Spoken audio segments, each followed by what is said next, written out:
ლიტერატურული კურსის ფარგლებში მე წავიკითხავ ტერენტი გრანალზე, კერძოდ მის ცხოვრებასა და შემოქმედებას სიქვანამდე ჭრილში. ეს არის დიდებული პოეტი, რომელმაც თავისი ტრაგიზმი და ცხოვრება გადმოიტანა პოეზიის სახით. ჩვენ ვისაუბრებთ ტერენტის ლექსებზე და შევეცდებით მოვახდინოთ მისი ბიოგრაფიისა და მისი შემოქმედების ანალიზი.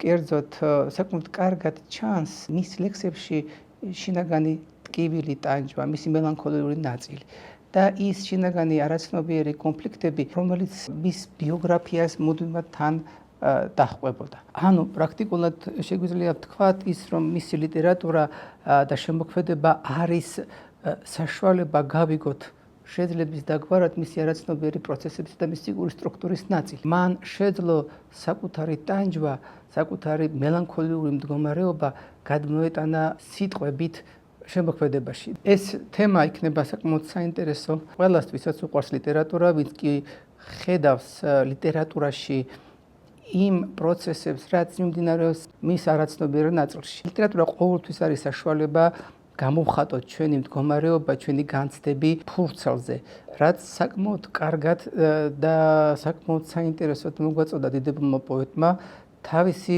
შინაგანი სამყარო, რომლის კითხვისას ჩვენ ვაწყდებით ასევე გარკვეულ ჩვენს შინაგან მდგომარეობას. შეიძლება ითქვას, ხშირ შემთხვევაში ვპროეცირებთ მის ლექსებში გარკვეულ ჩვენს განცდებს.